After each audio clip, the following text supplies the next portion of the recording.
Okay, good morning, all the students. We'll now continue with our fourth lecture under module 4. Yesterday, due to detailed description about how to write Java code, to read the data from a Hadoop URL and to read the data from a file system, we have gone in-depth discussion with the topic. So we couldn't complete the fourth lecture under module 4. So we'll continue with that today also by having a quick recap of what have been covered in yesterday's class. Because the Java code is little complex to understand, I'll just throw a quick light on that and then go on with the remaining topics of this lecture.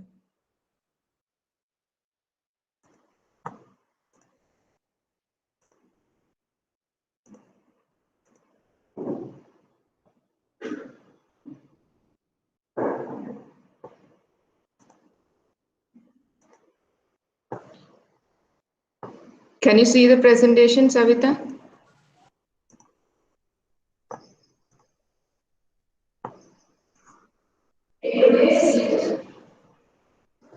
Manjunath, is the presentation visible? Yes, ma'am. Yes, ma'am. Okay. Okay, let us just quickly review on reading data from a Hadoop URL and reading data using file system API, because this is again an important question. How to read the data from Hadoop URL when you're working in a pseudo distributed mode, or the other type to read it from a file system API. Java code for these two tasks is very, very important. So let us understand this once again thoroughly before going on to FS data input stream. Okay, so we understood that file system class is the API for interacting with one of Hadoop's file systems. You know that on a cluster, lots of file systems are available, right? Now, to interact with any type of file system, you have seen the file system operations also in the last class. Now, to interact with any type of file system, you have an abstract class that is available with Hadoop, and that class name is file system class. Okay, so we should write our code against this file system abstract class. So any concrete class you want to write should be derived from this file system abstract class. So we should write our code against the file system abstract class to retain portability across the file system, whatever is the file system. Irrespective of the file system you are using, you should use the concrete implementation of this file system abstract class in order to work with any type of file system on HDFS cluster. Okay, so this is very useful when testing our program, because we can rapidly run tests using data stored on local file system. So if you want to initially test your code, Java code that you have written at a smaller scale on your local system, you can do that by using this Java interface and using the abstract class file system. Now we have seen two methodologies to read the data. The first one is using the data, reading the data from Hadoop URL and reading the data from file system API. Okay, so the question can be asked like this: what are the methods that are available to read the data in Hadoop? So you can mention those two methods as: you can read the data from Hadoop URL, or you can read the data by using file system API. And this is how you do that. You have to present the implementation using Java code. Okay, so how to read data from a Hadoop URL, whether it is a file system API or whether it is a Hadoop URL, most of the code is same. Only when you are passing the URL, how to read it, and when you're passing a file system URI, how to read, when you're passing the file system path, how to read it. Okay, there the code differs.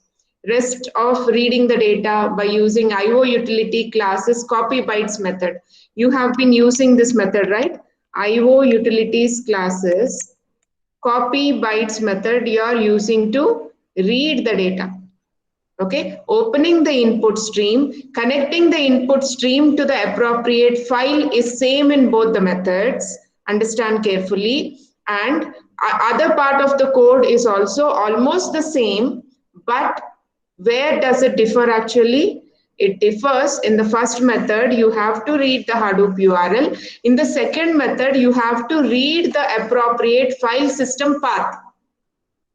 Got it? So let us quickly go through how to write this code. We have seen the Java template for reading the Hadoop URL. How to do that?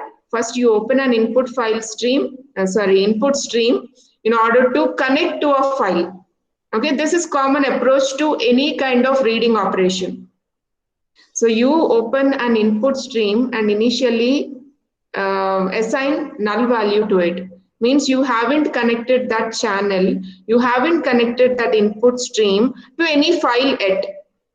Okay, so you created it and initialized it to null value. Now, why you have placed it in a try block? Whenever you perform some input output operations, it may raise some exception, which should be handled appropriately, which should be caught appropriately. That is why you use try block, and all the code you embed into your try block. Now you are using this new URL path. What do we mean by this? You are creating a new instance of the Hadoop URL that is passed as parameter. And using that instance, what does that instance contain now? That instance contains a connection to the file. And in that instance contains a file that can be opened, right? So a new instance of the file that is passed as URL is created by opening a stream to it, by opening the connection to it. Now, when the files, say this is the file, now by opening the stream, the connection is open, the file is open for any read or write operation. Now you have already created your input stream. The pipe, the channel you have already created for input stream. Now that channel is connected to the file through which all the data is read, and at the other end it can be displayed on the output, standard output like a monitor, or it can be printed, whatever is the task you like. Okay, so first you create an input stream, then you create new instance of the file URL by opening a stream to that file and hand over that stream to input channel through which the data can be read from the file. Got it? And give the relevant commands, give the relevant statements, and end the try block. And every try block should have a catch block. If not, you can have finally a finally block. At the end, you can have a finally block. Now, what does this finally block do? Finally block is a block which executes compulsorily before ending the Java code implementation. Now, before ending, this is the block that is compulsorily executed, means any freeing of the memory that is allocated, any closing of the streams that are opened can be done in this finally block. Okay, so what do you do in this finally block? You call the close stream method of IO utilities class in order to close the input stream that is open to the file. Okay, this is the clear explanation about this template. I hope all of you understood this template. This is very, very important, students. Now, how do you ensure that Java understands Hadoop URLs? For that, another extra task you have to perform. What is the task? Set URL stream handler factory. You have to set this URL stream handler factory in order to make Java understand Hadoop URLs, in order to make Java understand HDFS URL scheme.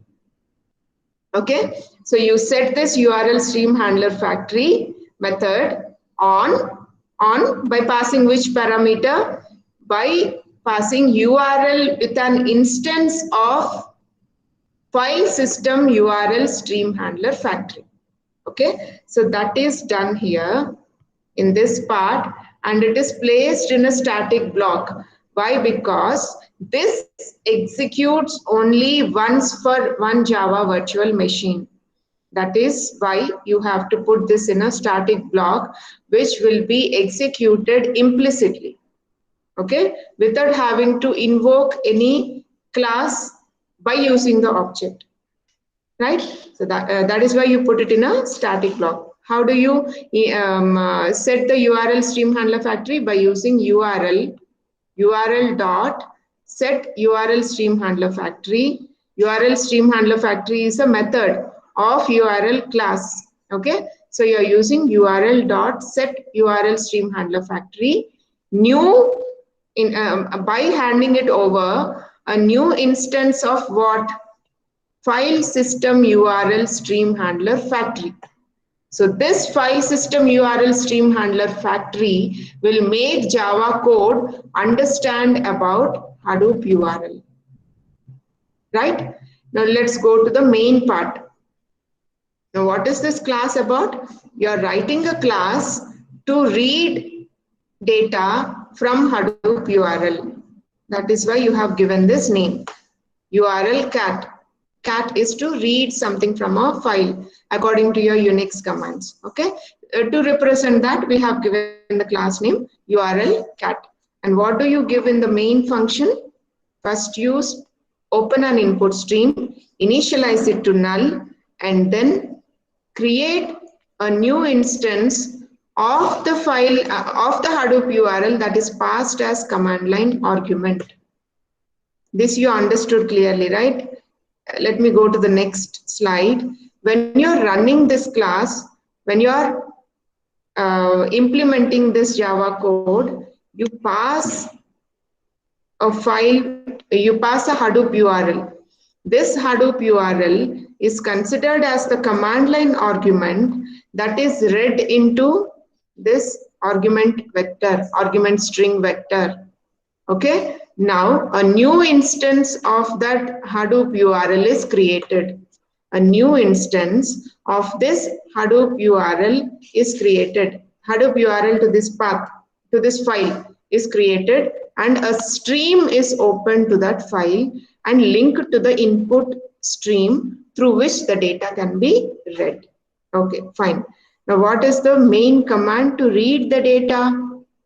You use copy bytes method of IOUtilities class and read the data from the input stream which is connected to the file and display it onto the standard output by using system.out.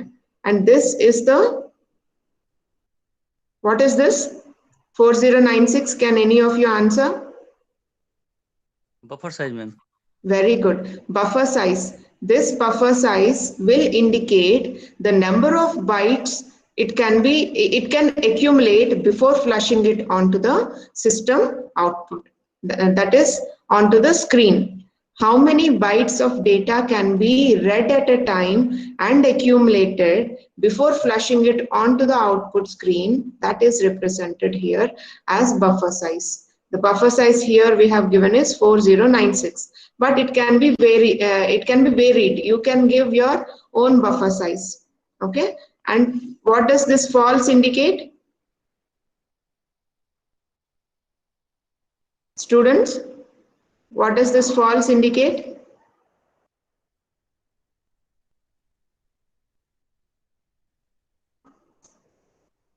Whether the input stream should be closed automatically or not. If this is enabled to true, if this is made as true, then the input stream that is opened here will be automatically closed. But if you give it as false, then you have to explicitly close it in the finally block. Okay, so you have closed it here by using close stream method of IOUtilities class. Okay, IOUtilities dot close stream. Which stream you're closing? The input stream that is open to read the data from the file. Got it? Now how to run this? by using a Hadoop command, %Hadoop. Which class you are running? URL cat class. This class you are running by providing the Hadoop URL of the file from which the data has to be read. Okay, so once this is executed, it will display the data from that file. Now I hope the Java code is very clear to you. Right. Now let us go to the second type of reading the data, that is using the file system API. Now instead of using a Hadoop URL, now you are trying to read the data directly from the file system through the API that is provided. So how do you do that? For that you have to create a file system instance first. In order to create the file system instance, we have discussed about 4 methods of get. Okay, four types of get method in order to get the instance of file system. The first type of get method has only the configuration object. This configuration will encapsulate the configuration of client or the server. And in the next case, to get the file system instance, you're passing 2 parameters. What are the 2 parameters? URI, for which the file system instance can be obtained, along with the configuration of that system on which the file system is existing. That machine, configuration of that machine, whether it is a client or server, configuration of that machine on which the file system exists. Okay, that you have to pass. And in the third method, what you are doing? You are passing the third argument, string user. Can anybody tell me why we pass this argument, string user? Under which user's authentication the file system instance is obtained. Under which user's name, which user is authenticated to get this file system instance, that can be mentioned here in string user parameter. Okay, and the last method to get the file system instance is to get it from a local file. When you're working in a pseudo distributed mode, you work with your local host. Your file system will be existing on your local system itself. In such cases, you can use get local method by getting the configuration of the local system and using local file system instead of local file system class instead of file system class, right? Now, with the file system instance in hand, once you have obtained the file system instance, we need to invoke open function. We need to call the open function method, open method to get the input stream for a file. In order to get the input stream for a file, you have to explicitly open the file system instance. How you do that? By using public fs data input stream. I'll explain you shortly what is this fs data input stream. Okay, public fs data input stream. You invoke the you invoke the open method by passing which parameter? The file path. Here you are reading the data from the file system in API. So when you are reading the data from file system API, you should provide an appropriate path to the file in order to open a file system data input stream to it, to open a channel to it in order to read the data. Okay, so this is one method. And another method is public abstract fs data input stream open, and along with the file path, you also pass the buffer size. Okay, you know now what is a buffer size. How many bytes of data can be accumulated before flushing it onto output. Okay, that buffer size can be mentioned. And the first method uses, if at all the buffer size is not explicitly mentioned, if at all the buffer size is not explicitly passed as parameter, then the default buffer size is taken as 4 kilobytes. Now this is the Java code for reading file system, reading data from the file system API, using the file system API. So the code is almost the same as you're reading the data from Hadoop URL. Little tweaks you have to make, little changes you have to make to the data. So how do you do that? First you give the Java class name into which you are writing the entire Java code.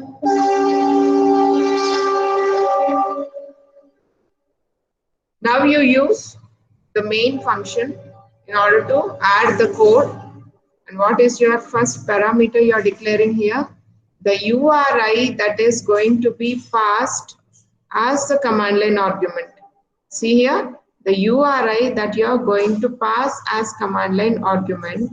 To read that URI, you are creating a variable for that. Now, you're also creating a configuration object. Configuration object should be created in order to read the client or server configuration and in order to make your Java code implement by being compatible enough with the configuration of the client or server. Okay, for that you have to create the configuration object. Right, now URI variable is created to read the file path and configuration object is also created. What is the next step? Create a file system object, FS, and what should be connected to this object? The file system. First get the instance of the file system. Get the instance of the file system by creating an instance to this file path. What is the file path that is passed here? Quangle.txt, right? So for that URI, you're creating an instance and handing it over to the file system instance. And at the same time, passing the configuration of that machine as the second parameter. Got it? Now the file system instance is created. Okay. But you have to create a channel to read the data. For that, you're creating an input stream as well and initialize it to null.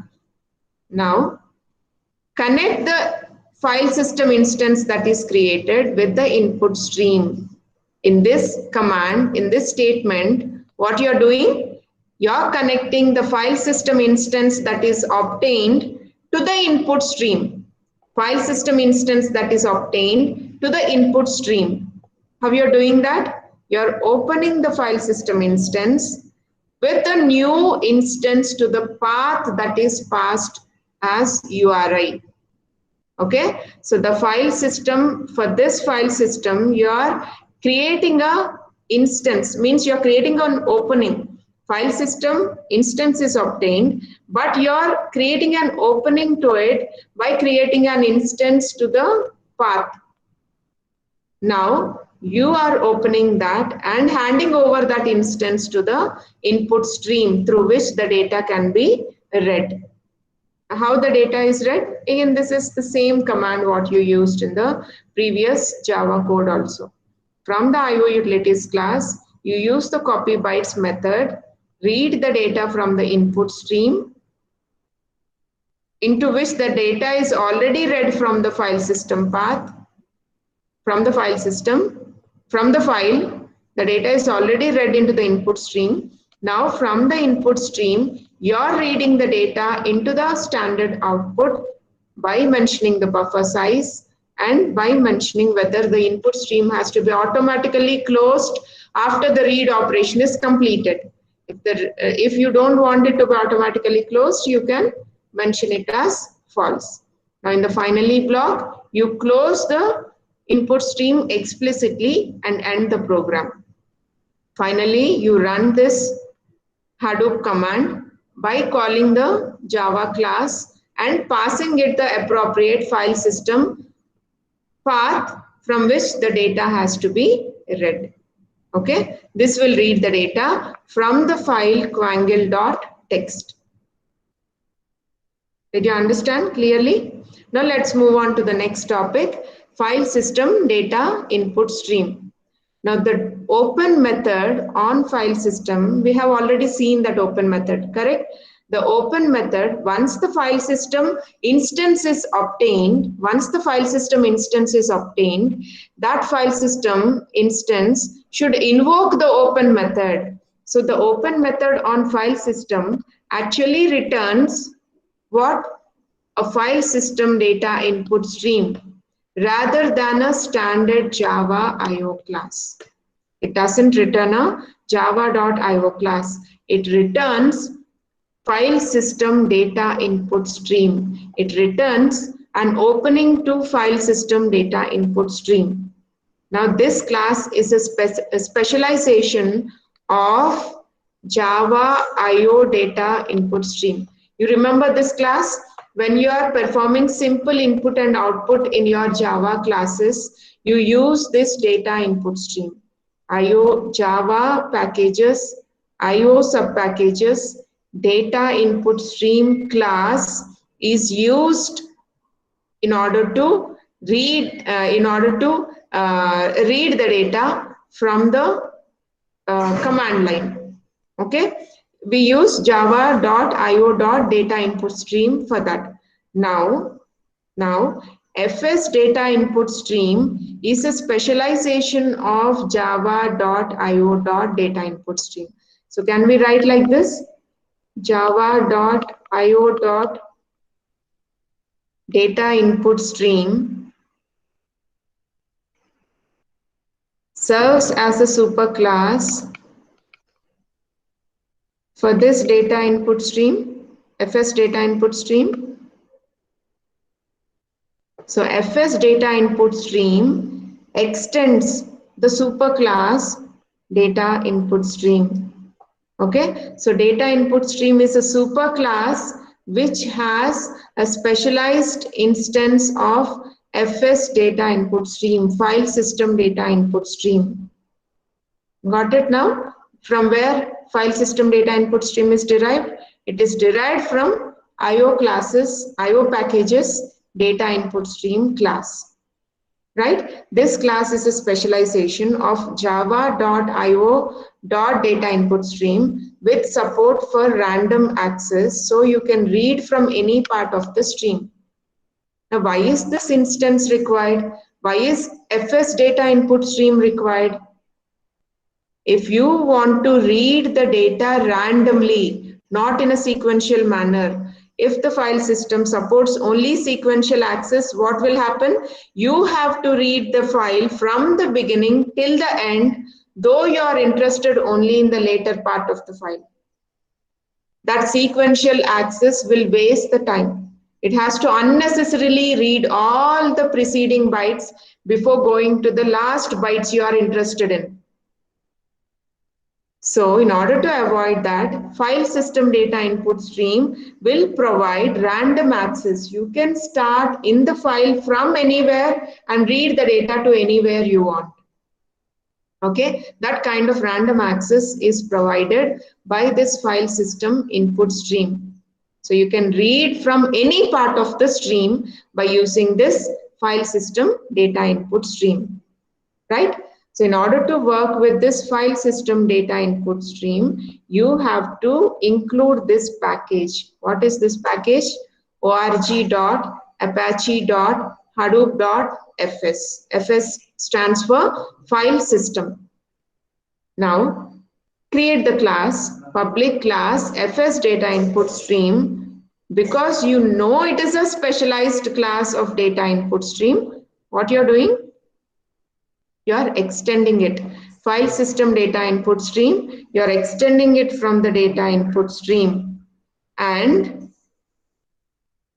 you should not forget this interface implementation. It also implements seekable and position readable interfaces. You know what is an interface, right? Interfaces contain abstract classes and final variables. You can't extend interfaces, but you can implement the interfaces. These are all fundamental concepts of Java. Okay, so when you want to implement instances of this interfaces, you can do that by using implements, seekable and position readable. Why do you require these two interfaces to be implemented? Seekable and position readable interfaces will allow you to read from anywhere in the file to anywhere in the file means they allow random access. In addition to data input stream, if you want to place your cursor anywhere in the file and read the data to whatever extent you want, you should also implement this seekable interface and position readable interface. Okay, so implementation elided means it is just suppressed, it is not shown.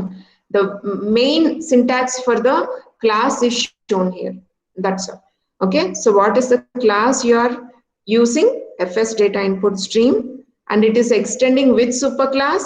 Data input stream that belongs to Java IO package, and it also implements two interfaces, seekable and position readable.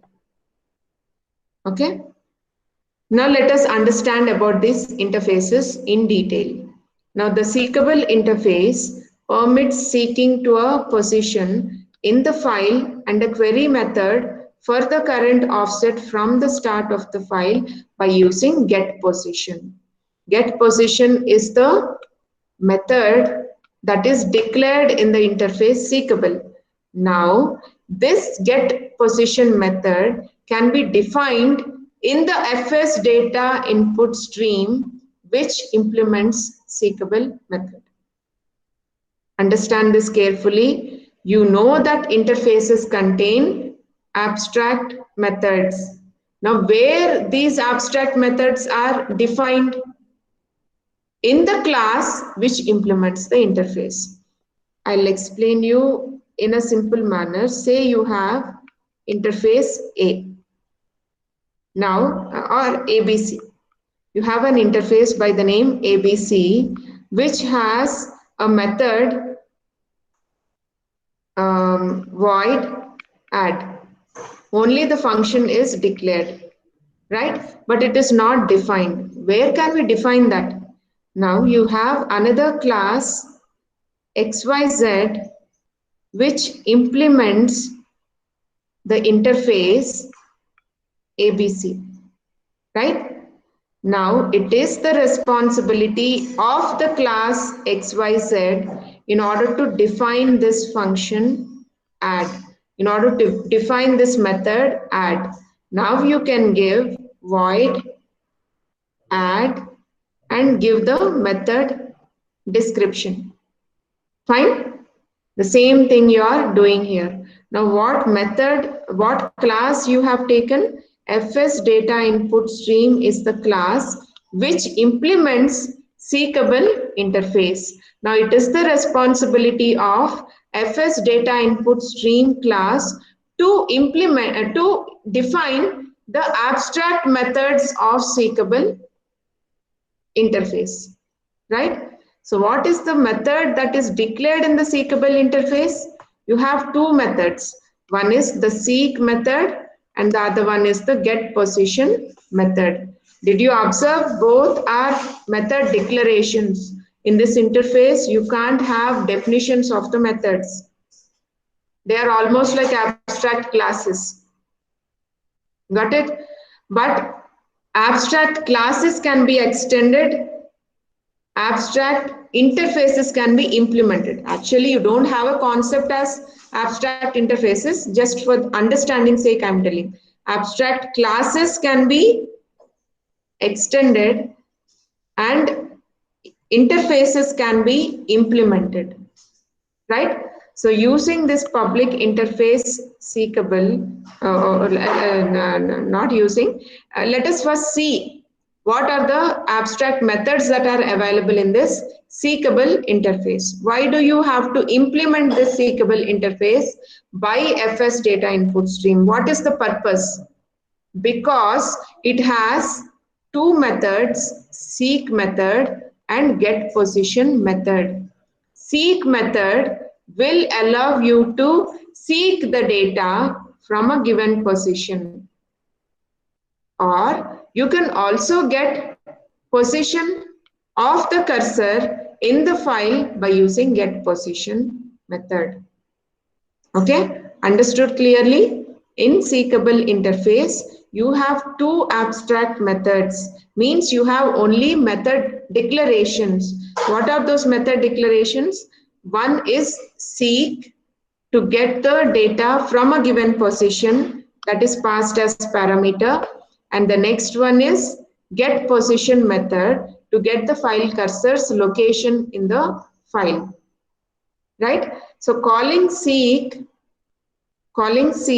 this first method, with a position that is greater than the length of the file will result in IO exception. That is quite obvious, right? If you give some position that is greater than the file size, you will get an IO exception. Okay. Now let us see how FS data input stream is implemented. Displaying the files from a Hadoop file system on standard output twice using the seek method. Let us see how we can use this seek method that is available in the interface seekable. Okay. Now let us take a class file system double cat, means you are trying to read the data twice from the same file. That is why you are using, instead of cat, double cat, just to indicate the purpose of this Java code, to indicate the purpose of this Java class. Okay, so file system double cat, you name the class, and in the main function, you just create an URI. You know why we are creating this URI. You pass the file path, which should be read into this URI during running of this Java class. Okay, so you're creating a URI variable, you're creating the configuration object, and you're getting the file system instance while creating the URI instance. Now you also open a input file system data input stream instance. Understand this. Now you're not opening a simple input stream instance. You're opening a file system data input stream instance and initialize it to null. Now create a new instance to the file path, open the instance and connect it to the input stream to read the data. Right. Now read the data by using copybytes method of IO utilities class. From where you are reading the data? From the input stream. To where you are displaying, to where you are sending the data? To the standard output, that is your monitor, by mentioning the byte size, buffer size, and the requisition to close the input stream implicitly, or requisition to close the input stream implicitly, because you don't want it to be closed implicitly, you give it as false. Till here, all the commands are the same. All the statements are the same. Now, let us see the usage of seek method. Seek method is a method available in seekable interface. Now, how can you use this seek method? By using in.seek, means in the input stream, the data is already read into the input stream, right? Data is available in the input stream. Now, in the input stream, seek the data from the position 0. Seek the data from position 0. What is the parameter seek method expects? It expects the position of position in the file. Okay, so you use in.seek 0. When you pass the position as 0, it indicates go to the starting of the file, go to the 0th byte of the file, starting of the file. Right. Now it will read all the data from starting of the file. Now once again you have to give this command. Initially, let me make it more clear. Once the input stream to the file is opened, you read all the data from the file. Now, once you read all the data from the file, it will reach end of the file. Now, once it reached end of the file, without having to create a file system instance newly again, what you're doing? Just taking the cursor from the end of the file and putting it to the beginning of the file by using seek method and passing the position as 0. So the file cursor from the end of the file, it is placed back to the position 0 bytes, means beginning of the file. Now again from the beginning of the file, all the data is once again read by using this copy bytes method once again. And finally close the input stream and run the class. Implement the class by using the Hadoop command, giving the file, giving the Java class name, this name file system double cat, and giving the file path from which the data has to be read. Okay. Now file system data input stream. File system data input stream also implements the position readable interface. The second interface, you remember, file system data input stream implements two interfaces, the seekable interface and the position readable interface. Now this position readable interface is used for reading parts of a file at a given offset. If you want to read the file in the forward direction, positive offset you can give. If you want to read it in the backward direction, you can give a negative offset. And how many bytes it has to read, that can be mentioned in the offset. Okay, now let us see what are the methods that are available in position readable. What are the methods available in seekable interface? Get method, get position method, and seek method.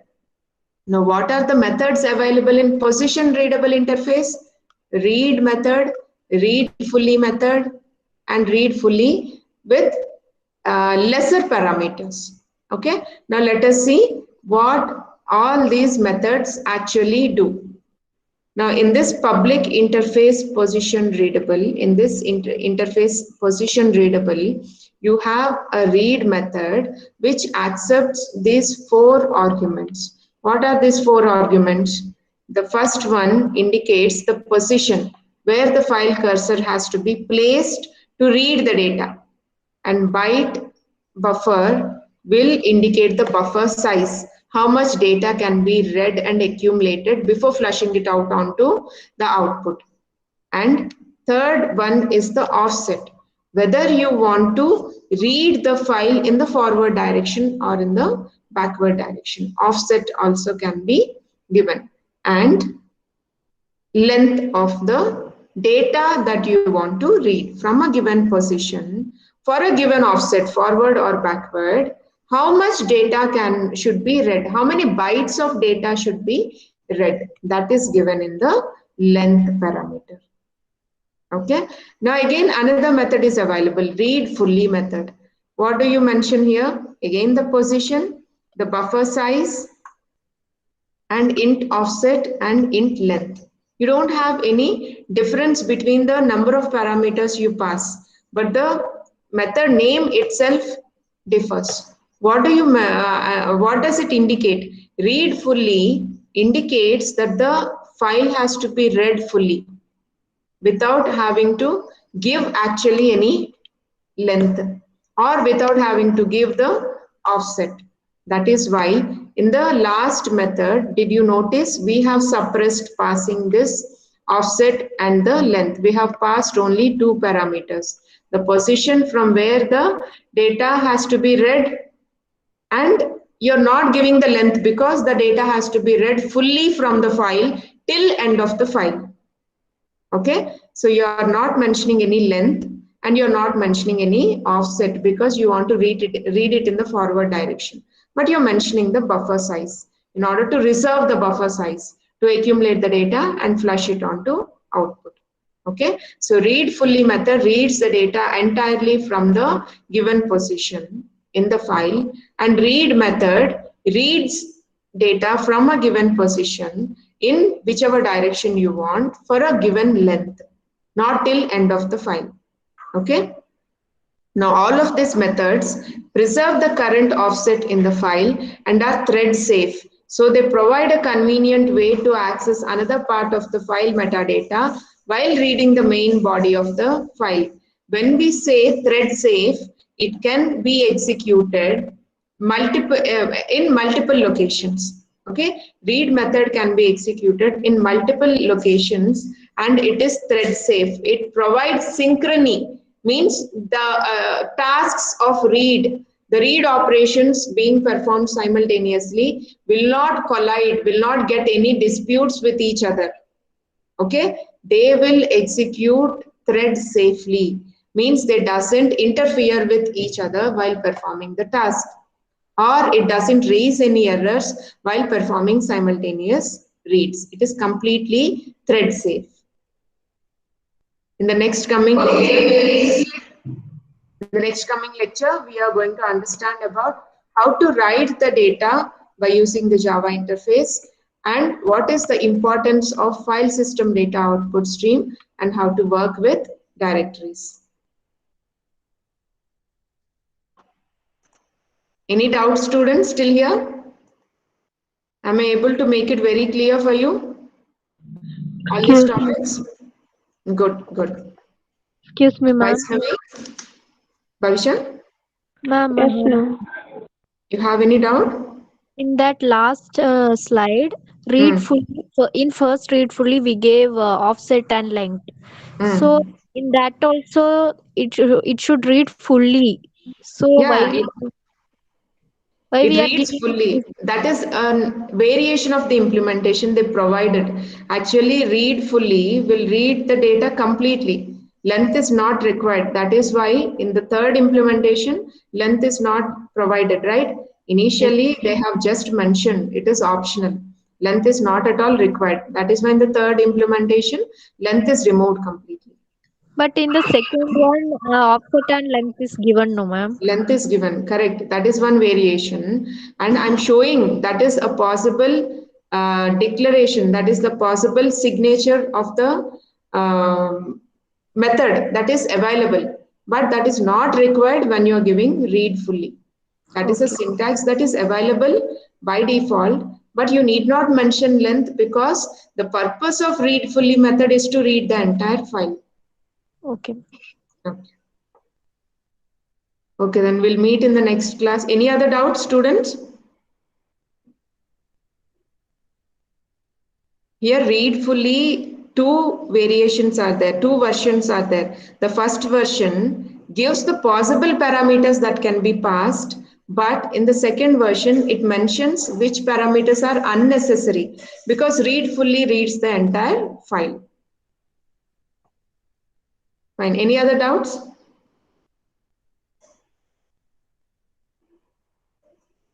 Okay, then I'll end the session and take the attendance. See you in the next class.